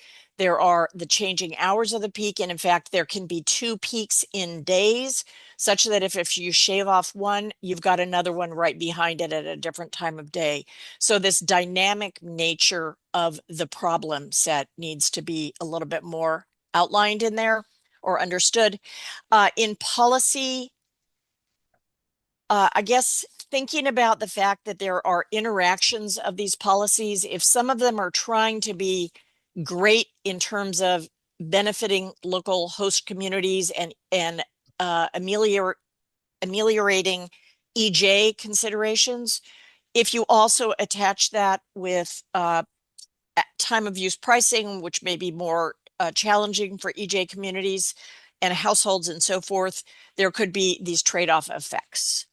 And then very finally, the location of some of these technologies matters in terms of how bad or good some of those impacts are that you're looking at as one-off things. So a goodness of fit between a cluster of impacts, positive and negative, with really what's already there in the backdrop of a location where something is being put. That's it. Thank you. And Kate Zaira, you're up next. Yes, hello.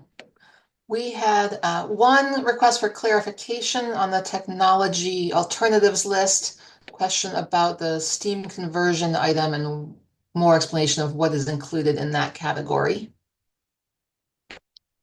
On the technology assessment framework and criteria, a request to factor in the social cost of carbon and methane and the different fuel choices listed, not just getting a sense of the emissions, but also the social cost of the impacts of those choices on the community.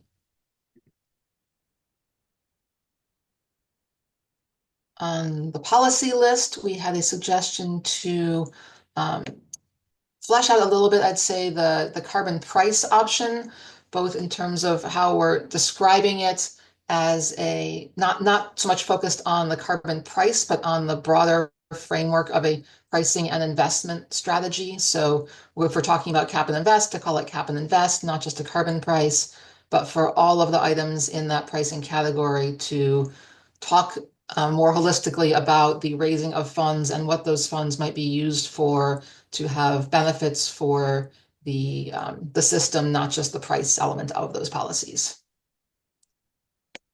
And then we also had a suggestion to add an EV rate as a separate rate category along with the other rate strategies. And much like the technology assessment framework for the policy assessment framework, we had a suggestion to include the social cost of carbon or methane in the evaluation. And in particular, put these in the cost section of the assessment, not just in the environmental section of the assessment.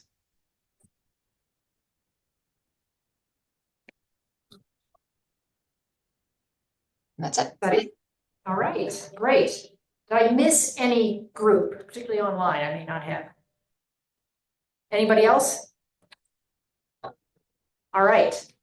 So now our next step is to take a sense of the room of whether or not these options in this framework for both technology and policy are acceptable for a starting place. And we are going to, again, take a vote. The language is the same. The advisory board affirms that the proposed list as amended of alternatives and assessment framework as amended is an appropriate starting point for the FOG to proceed in its deliberations for phase 2. So I'd like to take a sense in the room first. Everybody who is feeling favorable, please raise your hand and say aye. Aye. Anyone who is cannot affirm this as a framework, please raise your hand and say nay. And finally, are there any abstentions? You would raise your hand. All right, let's go online. And again, online, we're only asking for the nays and abstentions. So first, I'm going to ask anybody online who is a nay to please raise your hand, the virtual hand.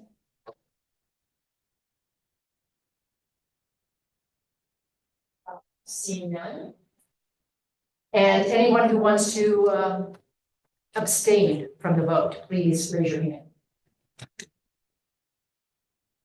And see none. So I think we have the go ahead to begin phase 2 for the decarbonizing the peak group. Oops. Okay.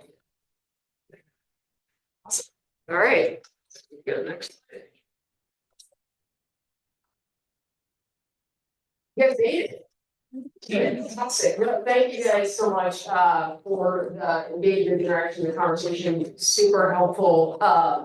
A lot to take back to the groups. And I think there are some major themes that did come out in both discussions. So what we're going to do as the next step on this, just like the last time, we will be sending out minutes within kind of the next week. We'll take all the feedback that we got.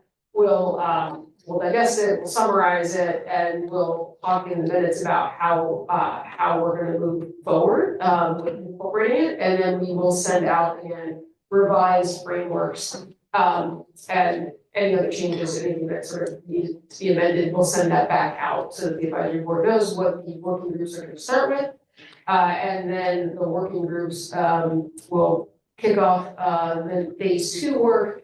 Probably starting at the end of April and the beginning of May timeframe, recognizing that we're heading into school vacation week for lots of people.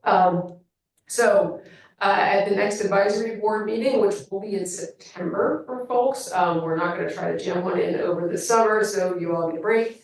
And there's also a lot of work that the folks have to do. So at the next meeting, we will hopefully by that point, at least have an initial assessment done for both DTP and for the financing of the transition. We'll get as far as we can. And then we'll also provide updates on where the newest working group is going, the enabling sustainable economic development, as well as an update on Everett Marine Terminal. As you saw in your pre-reads, that we're going to start with some of the assessment phases on Everett. That's going to take some time. And so we'll provide an update at that point in September, probably not by that point, but an update. So that's what you can expect coming up in September. So again, thank you guys. Thanks for being part of the experiment. I think it went really well. Everyone did great. So really appreciate it and look forward to seeing everybody very soon in our after event. So with that, I will say the meeting. Commissioners, she's outside. Yeah, let's outside.